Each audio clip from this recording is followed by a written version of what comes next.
Do it for your family. Get screened for breast cancer is what we have practiced this month. Awareness and early detection are powerful tools for improving any disease outcome. Prime Healthcare Group has always been and will be supporting breast cancer awareness. Today, we will be talking about breast lumps in general and what we all need to know about breast cancers from our specialist. Good afternoon, this is Dr. Asia with you live from our official Facebook and YouTube channels, an assistant medical director and a practicing general practitioner at Prime Healthcare Group. With this, when a girl child is born, the first doctor who sees her is the gynecologist. And all through her different phases of life, the gynecologist is the first point of contact for most of our healthcare needs. With due respects and regards, I'm introducing my first speaker, Dr. Ibtisam Hassanan, who has completed her gynae and obstetrics specialization from Cairo and Shams University, one of the most prestigious universities in the Middle East, with an extensive experience of 20 years and above. She is with us as a specialist gynecologist and obstetrician at Prime Hospital. We welcome you, Dr. Ibtisam. You are most welcome, Dr. Asia, and our audience are most welcomed. And I'm happy to join this webinar as a Prime family member. And we hope that we can offer very nice woman wellness care, sharing in preventing serious complications to the woman. Okay, thank you so much, Doctor. Your valuable suggestions will be really required today and always. I would like to introduce my second speaker by saying that any lump in the body is to be surely addressed by the surgeon. There's no doubt about it. And at the Prime Hospital, we have a very dedicated doctor, Dr. Virishka, with us. She's a specialist general surgeon with vast experience in handling all general surgical cases, laparoscopic, oncosurgical procedures, and let me tell you, she's also heading the breast health checkup at Prime Hospital. Hello, Dr. Thank you, Virishka. Dr. Thank you, Dr. Asia. Good afternoon, everyone, and lovely welcome, Dr. Ibtisam, and everyone who will join us today. I hope it's a very good interactive session, and I hope you can take home our message, which we will be giving it at the end of the session. Take care. Thank you, thank you. And last not the least, we have Dr. Arun Karanwal with us. The role of an oncologist is vital and but at the same time very sensitive. In any case of cancer, at Prime Hospital, we have an expert in oncology and hematology with experience of more than 10 years. I welcome you, Dr. Arun, to the program. Thank you. Thank you, Dr. Asia, and welcome all the guests and all our well-known speakers. We'll try to make it more of an interactive session. Thank you. Our topic we have chosen today is lumps overall, because when we say breast cancer awareness, the whole world is talking about breast cancer awareness. This is not a disease of today. This is a disease probably 500 BC old, and we all know probably about it. We know about pink ribbons, but here the most crucial part is that what our patients and what everybody needs to know. There is a lot of confusion going on. So I would like to start with the topic what we have chosen with Dr. Virushka. What are generally lumps? Let me explain this lump in general and what we need to know about them. Okay, great. So what are lumps? Lumps are basically a normal or abnormal multiplication of cells, and they grow any part of the body. So the lumps not necessarily are only cancer. If you Google a lump, any part of your body, the first diagnosis will be cancer. But please note, lumps in the body can be benign. That means good. You can just keep it on follow-up. If they are part of your breast, then yes, you do need to meet us, where we will clinically examine you. We will determine from where is it originating.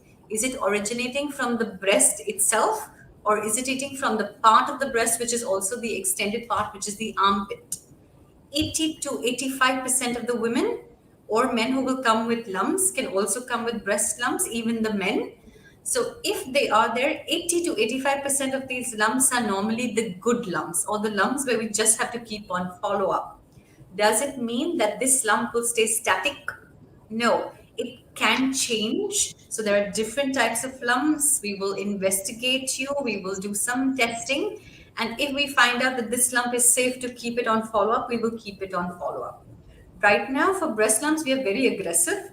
Any lump in the breast at any age, we like to do a biopsy to find out what kind of lump it is and from where it is originating. So that's just the nutshell of breast lumps. Right, right. So, if I'm not wrong, so probably breast lumps mostly are not visible and can only be checked by palpation, right? Or do you have Yes. anything else to say about it? Yeah, so breast lumps, as Dr. Asya rightly said, sometimes they cannot be visible, they can be palpable or cannot be palpable. So it all depends. If they're very deep in the tissue, you can't feel them. So that's why breast lumps, if you can't feel them, doesn't mean you don't have them. They can be present. So that's why we couple with investigations like an ultrasound or a sonography of the breast, with or without MRI, with or without mammogram. So basically, as Dr. Asya rightly said, you have to come for a clinical examination either by a general practitioner who will aid us to at least filter out these lumps, and by the gynecologists who help us to see the women population, screen them, get them if they have the lumps, and then we decide what to take on further. As I say, any lump in the body has to be identified from where it is coming from. If we know it's coming from the skin, from the muscle, from the breast tissue, that is also very important. And then it's Yes. like, as I say, it's like grocery shopping. We go and buy an apple or an orange. Only till we take a bite of it do we actually know how it is, whether it's a good apple or a bad apple. So I decide that breast lumps are the same. We don't really look at the size, we look at the character, the shape, the texture, the feel, and then also we investigate it on how it looks, and then we decide whether we need to biopsy it. Absolutely, doctor. You said it very correctly and in very easy words. So, as far as any visible lumps are concerned in the body, where we have lipomas, fat lumps and other things. But when it comes to breast, definitely, I'll move on to my next speaker, Dr. Ibtisam, because her role is very crucial. General practitioners and gynecologists, specifically, as I said, that when the woman is born, the role of the gynecologist in the life of woman as the first respondent, whether you are attaining your menarche, you are into menstruation, you are into menopause, the gynecologist is something which cannot be escaped. So they are your basic healthcare providers for all, for at all stages of life. Dr. Ibtisam, how do you want to reach to the people that what is there important to know? And specifically, I really want you to address to probably our fellow gynecologists that is it a routine that we do the health checkups when a woman is coming to a gynecologist? Are we practicing it on regular basis that we do annual at least breast checkups, or we wait for screening programs? Your call on this, doctor. Yes, my dear. Actually, the gynecologist is the front line in the defense for the protect the woman from risks of cancer, especially cancer breast. Actually, cancer breast is affecting one of eight women. So it is very high incidence, and we can prevent it if we detect it early. And the most common doctor or physician can see the woman in all her stages is the gynecologist. So when patients came regular checkup with a gynecologist, this helps us to prevent this high rate of cancer breast. The most important issue that this cancer breast, it can happen above 40, but if there is very risky patient, high risk family, so we have to screen annually. We have to learn the patient self-examination monthly after period. Even if she is postmenopause, she must put 1 day fixed to self-examine herself. If she found anything abnormal, she has to come to gynecologist or physician just to examine her. That is the doctor physician. It will be more accurate than herself examination. Then if we find anything suspected, so if we have to proceed for ultrasound, for mammography, what is required. If we find anything mass suspicious discharge, urgent referral to breast surgeon, urgent referral to oncology. So they make the plan as soon as possible, so prevent this high risk complications. So we can prevent. So cancer breast can be prevented. Cancer cervix can be prevented. Cancer colon also can be prevented by very simple checkup regular. Every year, the woman is requested just to come for gynecologist for general checkup for breast, for cervix, for colon, for ovaries, even we can detect some issues. So regular checkup is the golden rule in prevention of such dangerous cancers. Absolutely, doctor. So we definitely cannot miss this role of gynecologist at every part of our life. Um, Proceeding to Dr. One Arun, thing, I have a one question. thing, one thing also, please, Dr. Asia, I forget to add, during pregnancy and lactation, during routine antenatal, we have to check the breast for the woman. Uh, I have one case, Roshka, she remember her. She was following in one other facility and she is following antenatal. Every time she is telling that she has breast lump and her mother and her auntie died from cancer breast. And the doctor there, she told her, ignore it till delivery. She patient came for me after delivery by 4 months. I found very big mess. I sent her urgently for ultrasound and mammo. It came pyrite 5. Pyrite 5, it means invasive cancer. Urgently, I sent her for Dr. Viroshka and Dr. Arun, and patient proceed for her early management. But this patient really 34 years only, and she is giving history for cancer in the family, but she is ignored during pregnancy and lactation. And this is very important issue. We are not just midwives. We have to check the patient carefully from A to Z, even during pregnancy. Antenatal visits, it's a good chance because we are seeing the patient so frequent. Every month we are seeing the patient. So we have not to miss such masses during that. And it's a good chance to alarm the patient. If you are pregnant, if you are lactating, do not ignore your breast mass. Please go because it is more aggressive during pregnancy and lactation. You said it very right, Dr. Ibtisam, that all we women really need to know, as that should be one of the topics to be discussed here. But before I proceed for this detailed discussion on the lactation and pregnancy lumps and how to address it, what are the protocols, I will want Dr. Arun first to talk about something very important. Let us know what cancers are in general, and when we talk about the hereditary, I see a lot of my patients coming to me, doctor, young girls specifically, if I'm not exaggerating the age too much, girls or women, in their 20s to 30s, they are probably not very much interested in breast checkup. Sometimes is the ignorance, sometimes is probably they are a little shy. uh, Not here only, but most of the parts remotely have this major issue that they come to us at very later stage. And one big thing which is in their mind majorly is that okay, it is not hereditary, it is not in our family, so I'm not going to get affected with that. Dr. Arun, I want from you a clear explanation on, in general, what is cancer, and how do we differentiate between hereditary, and how do we differentiate between lifestyle risk factors for the breast cancer, and what are they? Okay, so starting from the cancer, what it means by the term called cancer. Cancer is any abnormal growth of any tissue or the cells in our body, and these kind of cells are they are out of the control mechanism and they are growing without any hindrance. They are growing in different parts of the body. So any such type of cells, when they form a lump or any specific changes in the tissue, they are called cancer.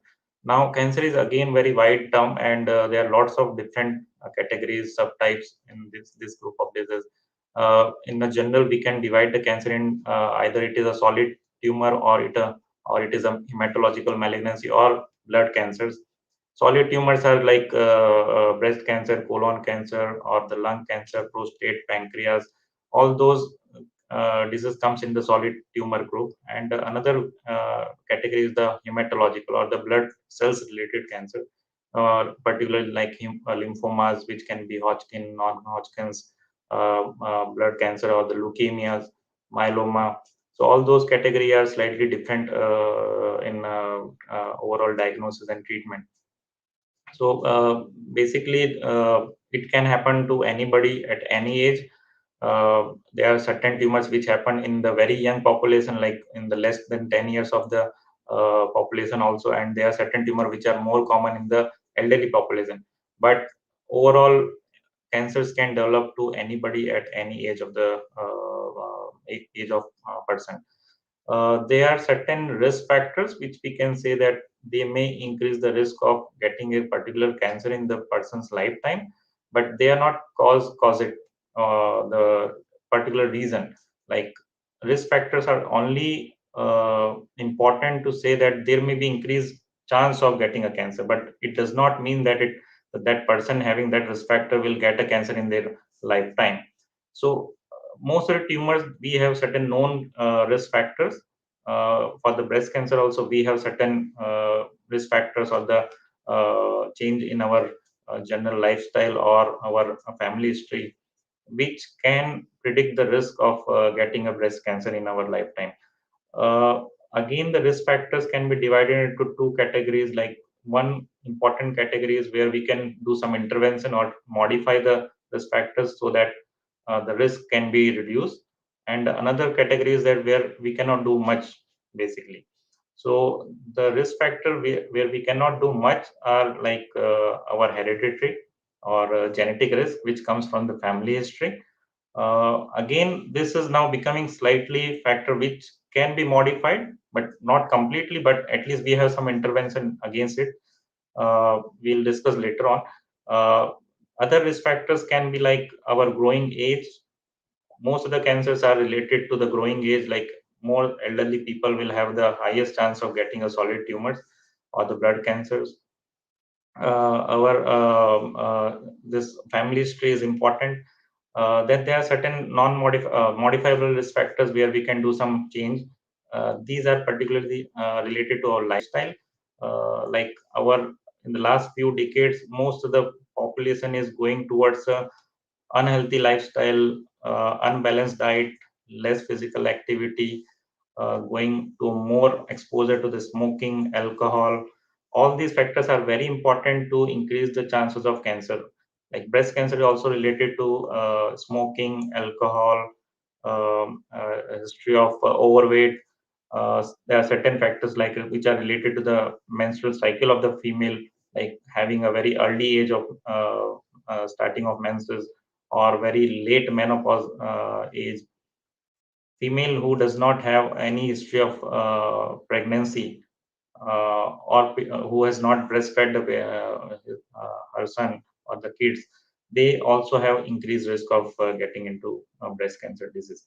So risk factors, these kind of the risk factor we can modify, but there are certain which we cannot do anything. So for the breast cancer, these are the particularly important ones.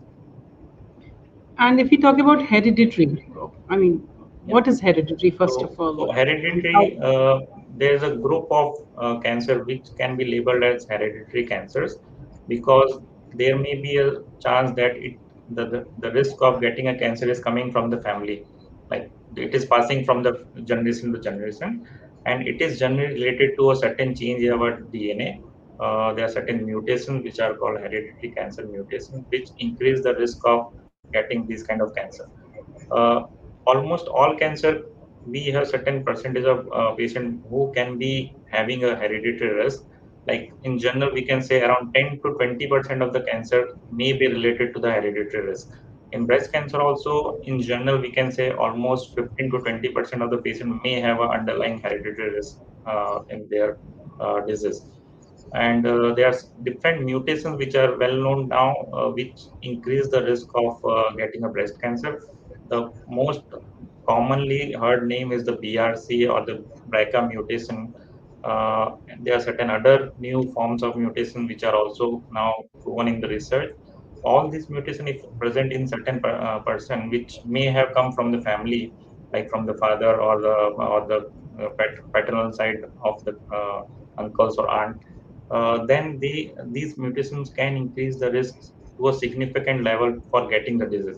Again, it is important to remember that or understand that having a mutation does not mean that you will develop a cancer. So it increases the risk of getting a cancer, but it is not 100% risk factor for each person. But it definitely increases the risk to a significant level. So, in the breast cancer, these are the mutations like BRCA or the ATM, P53, which can be affected and which can be passing from the family and generation to generation and increase the risk of getting such tumors. Now, how we can decide whether the any person having a breast cancer have a hereditary risk factor or not? So there are certain parameters in the history which can guide us, like whether we can have further testing for the hereditary cancer or not. Most important is what is the age of the diagnosis of this cancer. Earlier the age of breast cancer diagnosis, more chance that it may be related to certain bad mutation. Higher the number of family members affected by the breast cancer or other cancer like ovarian cancer, pancreatic cancer, prostate cancer, any family member, particularly close family member who has got a male breast cancer. So all those factors increase the chance that the person may be having a hereditary cancer. In Thank you. this Thank all you. scenario, we try to always go to a next level of confirmation by doing some molecular testing, which is easily available and can confirm that it was related to the certain bad mutation in the person. Thank you, Dr. Arun, for the explanation. I would like to add to the same question, Dr. Virushka. I would like your expert opinion and advice on this. Suppose a person is got to know that they are hereditary at high risk for the breast cancer, as Dr. Arun rightly said that what age they were diagnosed and how many family members are affected with. To my understanding, first degree, if there is first degree relative who have breast cancers in the family, increases your risk to 2 times, and if you have second degree, it increases the risk to 3 times. Uh, at Prime Hospital or at our Prime Healthcare Group, when a patient is okay, they got to know that they have this high risk and they want to approach us. So what is the first advice, and how do we go further ahead about it? Okay, so thanks for that question. It's a good question because most of the patients would ask us if we have a first degree, second degree. Okay, we know that the risk factor is so and so, so and so, but how do we approach the patient? So the patient should realize that they need to know the history of their family. Maternal side is a little bit more important than the paternal side in cases of breast cancer. We also check the age when their relative was diagnosed with the cancer, whether it's breast, ovarian, uterine, as they are in the same hormonal pattern as Dr. Arun rightly said. We also check for other cancers in the other parts of the family also, which also can have a linkage. Age of diagnosis is important. They should be also in educated that age once the patient is diagnosed 10 years before they have to start coming for their screening. Even if they've come a little bit late, we will be still a little bit more aggressive, not only by just checking their age. It's also important to check by physically examining them. We will then subject them to investigations to check the patient herself. We would also like to know the mutation status of their relative who was diagnosed with the breast cancer if it was done. Like we have specific genetic makeups, which is called the BRCA gene, which is also very important, and many other panels that we do genetic molecular testing with Dr. Arun and me. And apart from that, once they know all this, then we decide whether we can do it even for our patient, the BRCA gene. If we find a lump, there are particular criteria that we would consider whether she is a candidate to do a screening for the BRCA testing or not. So once we put them in that study, then we decide how aggressive we have to be with the patient. Do we have to educate her a little bit more? Instead of just doing only an ultrasound, normally, as per the guidelines now, they say an MRI breast would be at a higher and a better rate to diagnose a patient earlier for high risk individuals. So, every yearly, we would screen these patients with not only ultrasounds but also an MRI breast. Dr. Arun, I would like a little bit more of your feedback if you had anything that would help. Yes, rightly said that what is the benefit of doing this genetic testing? Whether it will benefit to the patient, it is very important discussion whenever some patient is coming or some person is coming to discuss this kind of genetic testing. We always try to discuss about the benefit and the limitation. So most of the time, if they are detected with certain mutation, then that person can be helped with the help by doing more frequent screening for certain of tumors. Again, it is important to remember that not all tumors can be diagnosed early. We do not have good test for every tumor right now, but definitely the patient will become more, that person will become more aware of the risk of such disease, and he may come for a better follow-ups, better checkup. For example, if we detect a BRCA mutation in certain female, then we can guide her for a very early age of starting for the screening of the breast cancer, and that generally start like at least 10 years from the age of the diagnosis of any family known family member in our uh, history, and or it can be started from 30 years only. And we have to be more careful of detecting any small lumps. That's why we try to use a more specific investigation called MRI mammogram instead of just relying on the mammogram on the other group of females. So it is important that we closely monitor such females, and whenever we find something suspicious, we have to confirm it with the help of a biopsy. So detecting a hereditary mutation is important for preventing such certain disease, certain cancer. There are certain intervention like we can offer preventive surgeries, which is called prophylactic mastectomy, particularly in the case of breast cancer risk, which is now a standard, and it can be like one important prevention for the breast cancer in this group of population who have the BRCA mutation. Same thing applies for the ovarian cancer. We can, in which we can offer a prophylactic removal of the ovaries and the fallopian tubes. So all these are now coming in the guidelines to reduce the risk of cancer for certain group of patients. Mute away. Okay, I think we lost your voice, Dr. Arun. He's done. Okay, you're done. Dr. Ibtisam, routine screening recommendation for all women, starting what age and what is advised for all the women to know? Routine screening, it is a part of woman wellness care that we can offer to all women, as this woman is the cornerstone of the family. So we are caring for this family, not only for the woman. So for routine, annual checkup is the most important issue. Second issue, for that high risk group, they have to come even before 40 for regular checkups annually. And for that high risk group, every year they have to do self-examinations, they have to do physical examinations, they have to do ultrasound and mammography and MRI mammography if it is indicated, or they have dense tissue in their breasts. And it might be if they are low risk, they can do it every 2 years. But if they are high risk with strong family history, they have to do it annually. Don't miss it. Also, this cancer screening, also this pap smear, it has to be done regularly. Absolutely. Mhm. Right. So, at what age do you recommend self breast examination? Self-breast examination, it is recommended for all women at from fertility age. That is, they have to do it regular every month, post-menstrual. And Then if they are postmenopausal, they have to fix one day to make it also regular every month. That is, it is routine self-examination for them every month.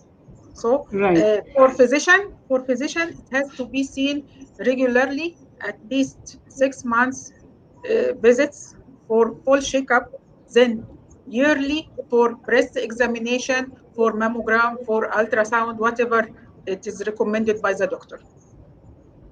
So, as far as screening is concerned, so we have right now the self-breast examination, and we do recommend mammography at 40. And if there is a family history, we do recommend it little early. That Yes, depends on the hereditary and other factors. yes. Dr. Virushka, what are the additional tests required other than the screening protocols? We generally, whenever we try and increase the awareness, we talk about the recommended test. But any supplemental test, what is the need of them, and why it is important for some particular patients? So now for breast lumps, it's not only the clinical examination, the ultrasound with or without the mammogram. The latest one is the MRI, which we have. Then we also have something what we call the biopsies. So which lumps would we want to biopsy and which we wouldn't? So that is a very important part, a role that we have as surgeons to biopsy most of the breast lumps when a patient comes either the first time, irrespective of the age. Before they said 25 years and below, with a very clear lump, didn't need any biopsies. We just keep on follow-ups. But sadly, Dr. Arun and myself, we have a patient as young as 21. So with no family history, with no hereditary makeup, with no, we didn't do much genetic testing because it was expensive for her. But so I would say that every breast lump comes to a surgeon, should be investigated thoroughly, and if required, should be done a biopsy. So there are a lot of criteria that we look at by looking at the shape of the lump. The size doesn't really matter. We look at how the character of the lump is. It is only solid or is it only fluid? So basically, we have the solid lumps and the fluid lumps, and I would not say that the solid is more dangerous than the fluid lump. So both can have the same chances of malignancy or cancer. Once we take a biopsy, either with a needle or with a tissue biopsy, both are very different. We should realize that we should change it from not a needle biopsy but to a tissue biopsy. What do I mean by that? A needle biopsy is a small needle we take for a solid lump. They tease out small little cells and they make slides. That should not be the dictum right now to do what they call an FNAC. It should be upgraded to what they call a core biopsy, that is taking out a tissue sample. Dr. Arun, do you agree with me if it's a solid lump? Yes, this is a very important point because lots of time we have seen that the diagnosis was either delayed or misguided because of the choice of the investigation which was started from the first point of contact. So FNAC or the fine needle aspiration is not considered to be a standard for diagnosing any cancer or ruling out any cancer. If the true cut is not available, it can still be used, but ideally in the situation where, like in the center where the true cut biopsy is easily available, it has to be the standard of test for evaluation of any suspected breast lump. It will give the enough tissue to have the proper diagnosis and will give the 100% confidence also to rule out the diagnosis in certain scenario. So always it should be considered as a primary option of evaluation. The thank you, doctors, for that. I mean, wonderful answers, and this should reach to most of the women. Dr. Ibtisam, one of the risk factors is HRTs or contraceptive medicines. Your takeaway on this, because this is very, very important for all the women to know that are they really at high risk? What is the most important thing they should know about it?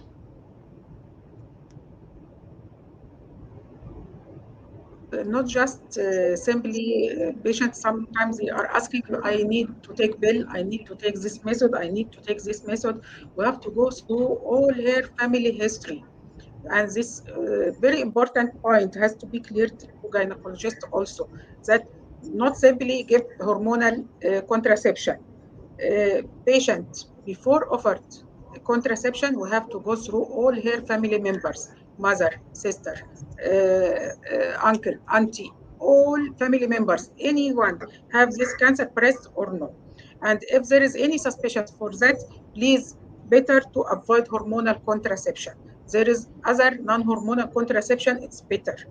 For absolute risk for that, we are, if the patient has current cancer breast, that is absolute contraindication for hormonal contraception.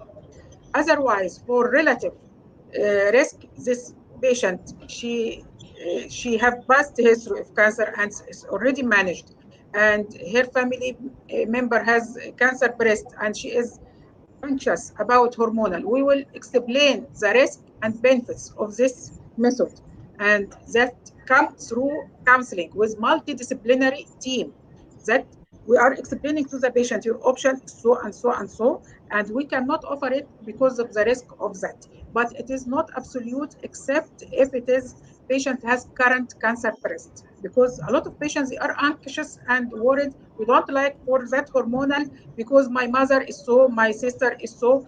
This has to be taken seriously by multidisciplinary team. It is not absolute contraindication as a family history. It is absolute contraindication when the patient herself has cancer and it is current with her. So for that contraception, we will offer non-hormonal. But if it is not suitable for her and we have to offer other hormonal, it has to be screened nicely and discussed with the patient and with breast surgeon and oncology, all the risks of that hormonal contraception with the breast. Not from her own, I'm not willing, I'm deciding, not through Dr. Google, please. There is guidelines for this and has to be managed nicely through multidisciplinary team.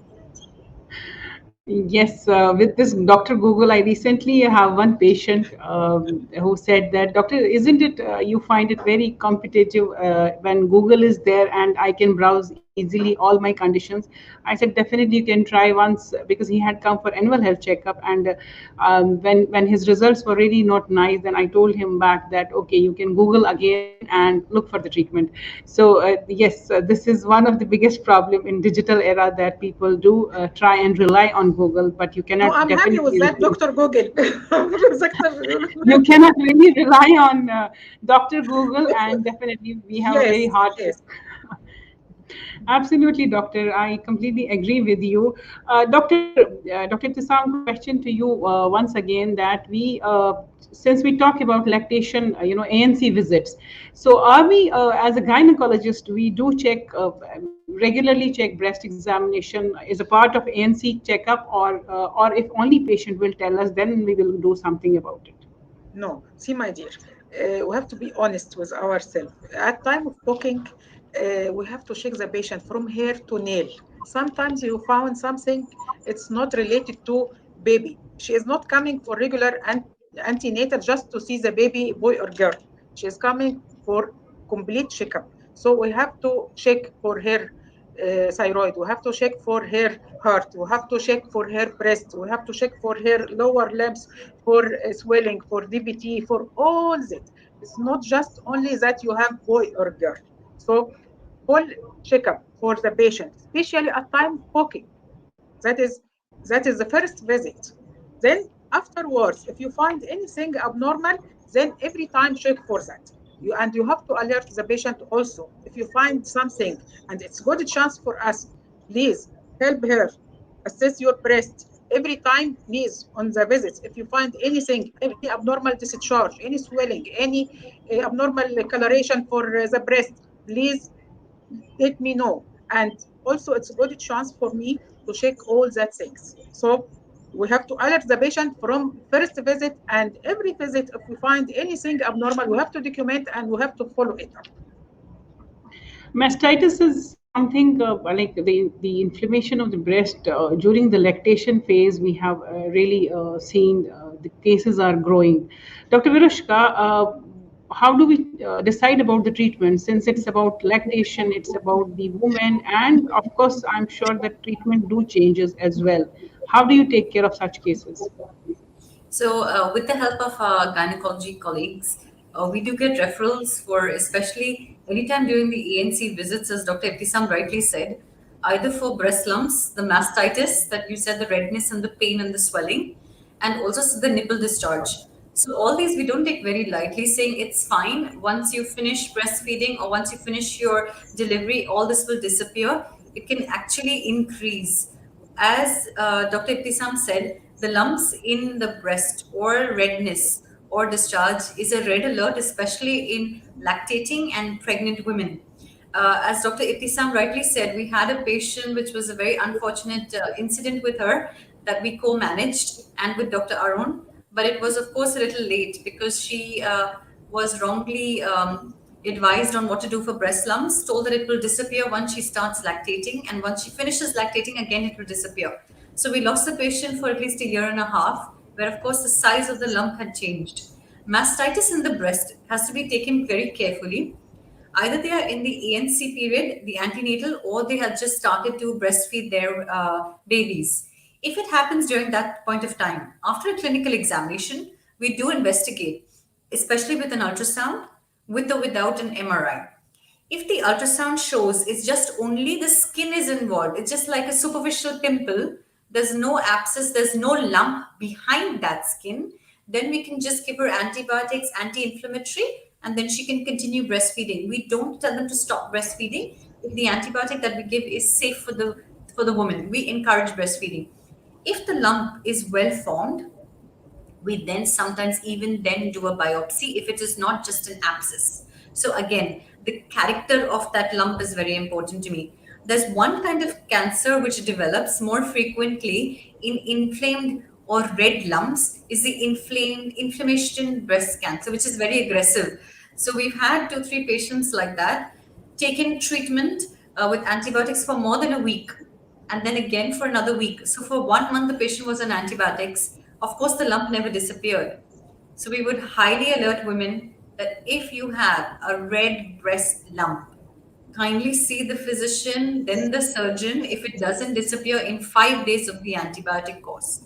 So, as Dr. Asya rightly said, it was a very good topic. Mastitis in the breast is not just inflammation, it can be harboring something underneath which we need to take care of. So, even biopsies, I still do, even in those situations. Absolutely, because all the women need to know if they are going to any particular gynecologist, and somehow we miss gynecologists miss to do the checkup. Please make sure that your gynae is really doing the health checkups, and you do take care of it, because initially in most of the cancers there's no pain. Definitely, it's only the advanced stages when the pain probably comes. So, Dr. Arun, men do have breast cancers, though less in numbers. Some message on that for Yes. our male So audience. yes, as per our general knowledge, like breast cancer is generally considered to be a disease of the females, but there breast cancer which can happen in the male is also not unknown.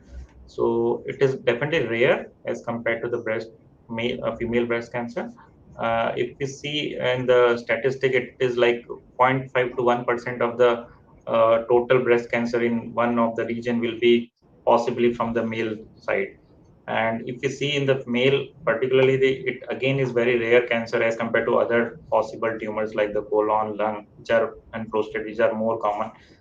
So again, in that scenario, it is considered to be less than 1% in the overall male population. So it is a rare diagnosis, but it can happen. So again, the risk factors are almost similar to the female breast cancer, particularly to the hormonal imbalances. It is generally related to the risk factors where the estrogen and the testosterone levels are up and down in some of the person, particularly when there is a abnormality of the liver, like cirrhosis of the liver, is abnormality of the testes, like undescended testes. There are certain chromosomal deformities are there. Some risk is also associated with long term intake of some growth factors or the hormone medicines which some of the males are taking basically for the bodybuilding. So all those factors can increase the risk of male breast cancer. The presentation is almost similar to the female breast cancer, like it again present with the lump or the swelling in the breast area. It can also lead to bloody discharge from the nipple. It can also cause some ulceration of the skin. It can also cause pain in or discomfort in that area. In very advanced stage, it can present with the other symptoms like lump in the other part of the body, persistent back pains, coughing, or other organ symptoms.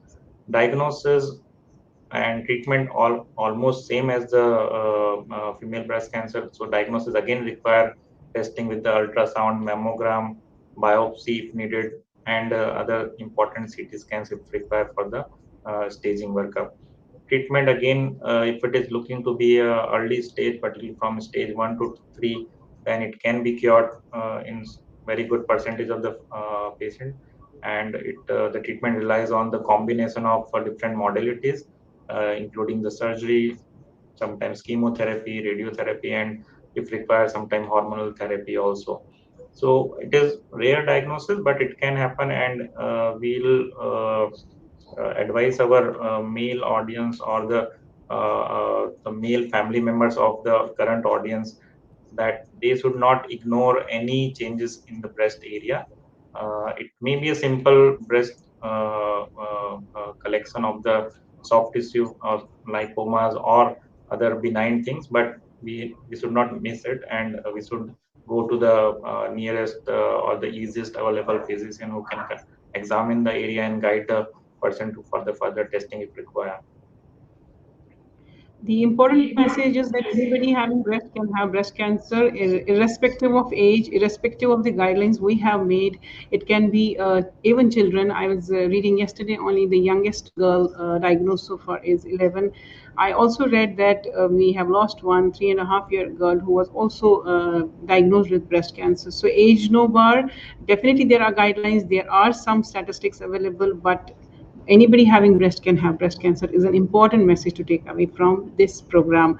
Dr. Ibtisam, a takeaway message from you. And also, I would like to, before that, sorry, I would like to ask all the viewers to ask us questions in the comment box before we end, because we are proceeding towards the end of the session.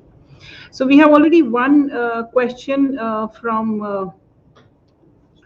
uh, Dr. Hizba. We have one question from Miss Hizba Alam.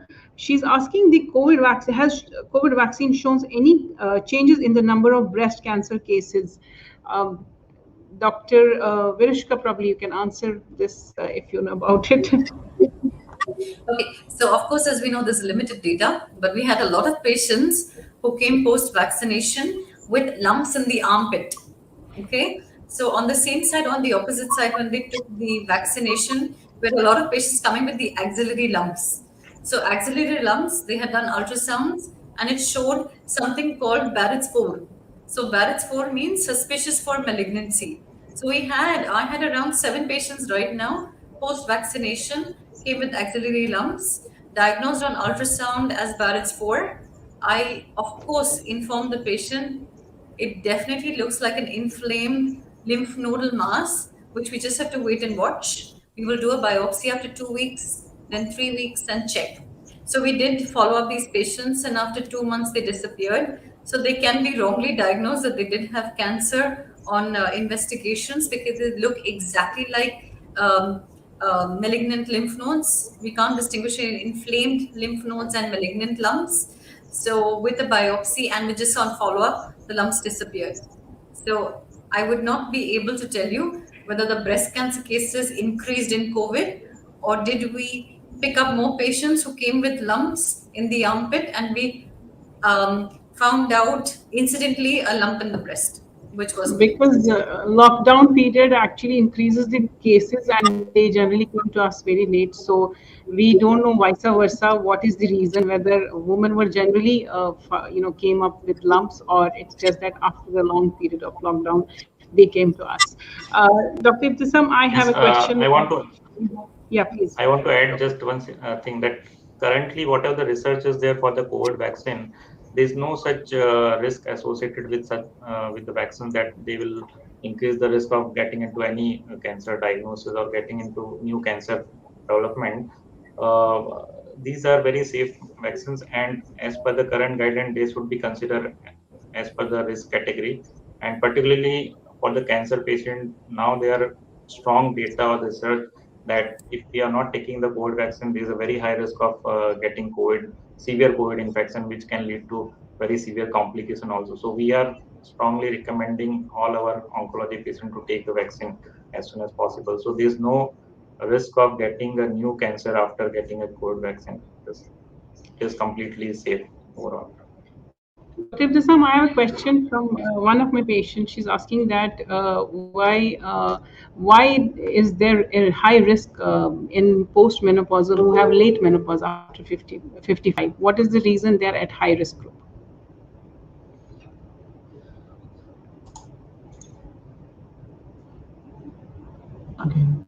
Early, I early puberty and late menopause, you are more exposed to hormones, and also it's related to obesity.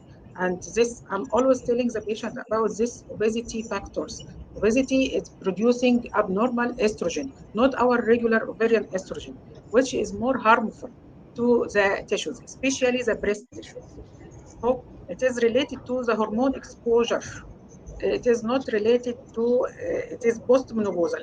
It can happen any age, but more exposure to this estrogen, it will help in appearance of cancer breast. Thank you. The estrogen is the answer, basically the influence of the hormone in your body. Dr. Virushka, I have another question on my WhatsApp directly, basically. Uh, Patient is asking, is there any relation between high bone density and breast cancers? Okay, so not that I would be able to completely tell you yes or no, but as per us, it should not be, because bone density with breast cancer, it's a different pathway. So it would not be able to go through the same pathway. Although there were studies showing that vitamin D deficiencies, calcium deficiencies did had an increased risk, but it was not a direct link between the bone density and breast cancer. But I would appreciate Dr. Arun's take on this. Maybe he Yes, will be. rightly said that there's no association of increased bone density, but maybe there's some misunderstanding of the question. It may be a increased breast density, which is commonly like discussed whether it is associated with the increased risk of cancer. So there's a term called very dense breast. When we are checking with the mammogram for any person or any lady, there are different groups we can see. Like some females will have a very dense breast in the mammogram. Dense means it is basically a characteristic which is visible in the mammogram. So there is a small data that having a increased breast density is a slightly high risk factor for getting a breast cancer. Again, it is not so much strong as compared to other known factors like we discussed already, but still it is considered to be a mild to moderate risk for getting a breast cancer. So having a increased breast density means that you should be more aware of the your breast, have more frequent self breast examination, and if you find something unusual, go to the nearest point of contact physician. Um, what I would like to comment here is that we have an upcoming breast health checkup at Prime Hospital on 27th, and Dr. Ibtisam not only talks about it, she also believes in it. So please do register for that program and get all your queries sorted and answered by Dr. Ibtisam directly. So before we proceed towards end of the session, I would like to request Dr. Ibtisam to say some takeaway message for all the people in Arabic as well as in English. The last issue we have to tell that for all females, care yourself, because by caring yourself, you will care your family. So regular checkup is the most important issue. The second issue, self-examination of the breast. Third issue, regular woman wellness for breast examination, for pap smear. Uh, Go for healthy lifestyle. Do not miss your smart shape. Go for exercise. Go for fitness. Do not stay at home for nothing. Please practice exercise. Go for healthy life. Then protect yourself by annual examination. And breastfeeding. Breastfeeding, it is the only documented true preventive measure to prevent cancer breast we are telling in Arabic that the organ which is not used, it will be harmful. So the breast is coming for not cosmetic. Breast is coming for lactation. Please use breast for natural lactation. That is the most protective issue. In Arabic, حبيبتي you have to go. لازم تيجي للمتابعة، متابعة الحمل، للانيوال شيكينج اللي هو الاختبار كل سنة، للستادي اختبار للكانسر سيرفكس، سرطان الثدي، سرطان عنق الرحم. الحاجات دي كلها ممكن الريسك بتاعها يقل لو انت جيتي فور انوال شيك اب. اتجوزي، احملي، خلفي، بريست فيدنج يعني رضعي اولادك طبيعي. enjoy your life and you are most welcomed in our Prime Health Group. You are to offer you woman wellness care, and Prime is personalized care. That's all. That is the message, final message for you, because I'm so busy. Patients are knocking the door. Thank you, Doctor. I really do understand this. Dr. Virushka, your takeaway message, please. I would just like to say, don't deny it, don't Google it. Kindly spread awareness, spread awareness, and please come for checkups. Together we can defeat it if we don't fear it. Thank you very much. Thank you, Doctor. And Dr. Arun, takeaway message from you, please. So most important is early detection for such kind of cancer, because earliest we detect, the best chance of cure we can have. And screening is one of the most important research advantage we have got from the last 30-40 years, that screening in the breast cancer can prevent lives or save lives, prevent cancers. So it is very important to go for early screening, have a self breast examination, and annual follow-up with your doctor. Thank you, all the speakers. It was a lovely session. It was a wonderful session to increase and improve my knowledge, and definitely I'll be sharing it with my all patients.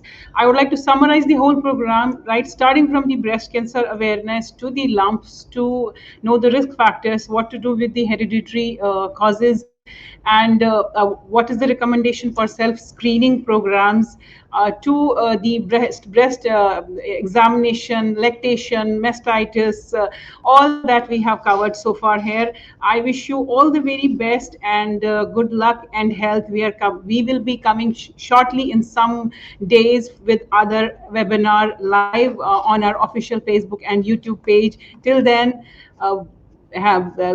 stay happy and stay blessed. This was Dr. Asya with you. Thank you. Thank you, Dr. Asya.